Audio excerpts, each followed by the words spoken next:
이 쾌락 적응이라는 건 뭘 뜻하고 있냐면은 쾌락하니까 좀 이상하죠. 이게 아니라 이게 만족이라고 생각하면 되거든요.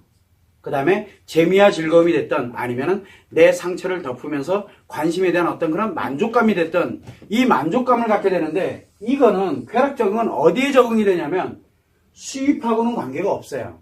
어디에 적응이 되냐면 내가 쓰는 여기에 적응이 되는 거거든요. 그래서 수입이라는 거는 타인이 반드시 나한테 줘야 돼요. 그거를 내가 좌지우지할 수는 없어요. 그러다 보니까 적응이 안 돼요. 그래서 우리는 끊임없이 가치를 추구한다고 하는 거지 만족한다라고 하질 않아요. 그래서 가치는 만족되는 게 아니라 이루어지는 게 아니라 끊임없이 추구를 하면서 살아가는 거예요. 이 가치는. 그런데 내가 만족하는 건 어디서? 소비에서만 일어나요. 이게 뭔 뜻이냐면 내가 100원을 가지고 있을 때는 100원어치만 씁니다. 소비를 이렇게 해요. 그러면 만족이 돼요. 좋아요. 얼마나 좋습니까? 그런데 요거 100원어치 쓰다 보니까 다른 사람 이렇게 보니까 200원씩 쓰고 다니는 게 좋아 보여. 같이 놀러 다니다 보니까 나도 좀 있으면 참 좋겠는데 해가지고 100원에서 200원의 이제 수익이 만들어졌어요. 내 나름대로 이제 이런 거를 만들어졌어. 그랬더니 여기에 100원을 가게 되면은 요게 또 안 돼요. 이상하게 200원을 벌면은 200원에 맞도록 소비를 하게 됩니다. 200원에 맞도록. 그래서 요렇게 적응이 돼 들어가는 요 과정을 우리는 쾌락, 즉 자기 만족에 적응돼 가는 과정이라고 얘기를 하는 거예요. 그래서 이 벌어들이는 거는 노력이 필요하지만 쓰는 거는 적응을 해요. 노력이 필요 없어요. 저절로 가고 있어요. 그 인간이기 때문에 왜? 자기 만족이라는 건 뭐예요? 이것도 행복감이거든요. 이것 때문에 이게 적응이 돼 들어가는 거예요. 수익과는 관계없이 소비에서 나타나는 현상이에요. 그래서 쾌락 적응은 굉장히 무서운 거예요. 이게 만약에 적응이 안 되면은 200원을 벌었는데 이게 그래서 내가 다시 여기엔 노력이 필요한데 내가 노력을 좀 등한시하다 보니까 100원으로 돌아갔어. 그러면 100원만큼 쓰면 되잖아요. 근데 일로 역으로 돌아가지는 못해요. 여기는 왔다 갔다 거리는데 여기는 한 번 만들어지면 안 돼요. 그러다 보니 여기에 적응을 하기 위해서 뭘 필요로 합니까?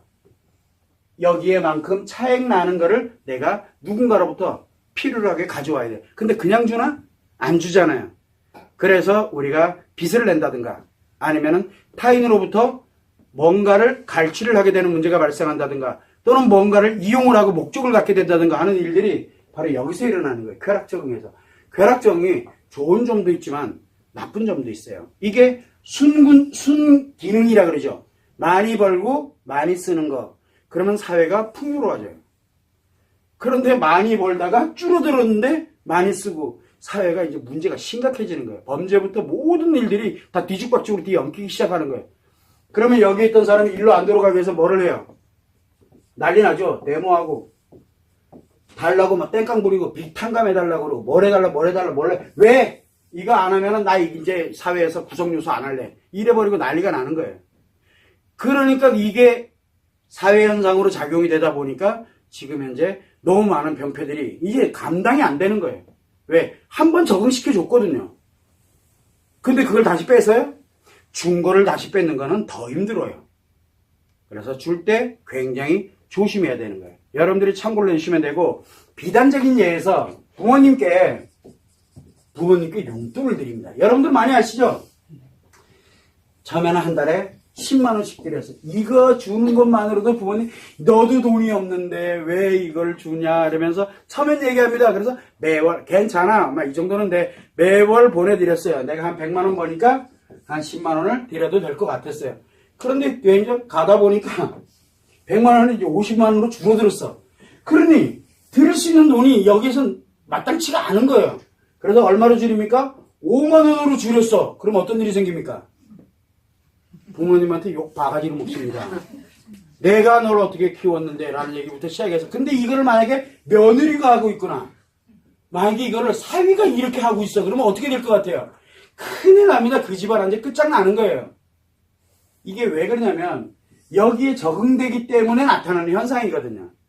그래서 항상 여러분들이 생각을 할 때는 쾌락적응이 좋은 점도 있지만 순환 구조로 들어갔을 때는 굉장히 좋습니다. 그런데 이게 문제가 발생이 됐을 때는 감당이 안 돼요. 각오를 해야 돼요. 그거 자체. 그래서 제일 먼저 뭐부터 합니까? 내가 수입이 줄어들면 제일 먼저 우리는 기본적으로 지출을 줄이게 돼 있거든요. 지출을 줄이는데 제일 만만한 것부터 줄이잖아요. 그래서 여러분들이 제일 만만한 게 뭐예요? 제일 만만한 게 애들 교육비예요. 애들 교육비부터 줄이는 거 왜? 애들은 만만하거든요. 내가 어떻게든 커버가 될 것 같거든. 그 다음에 줄이는 게 누구예요? 제일 만만한 거.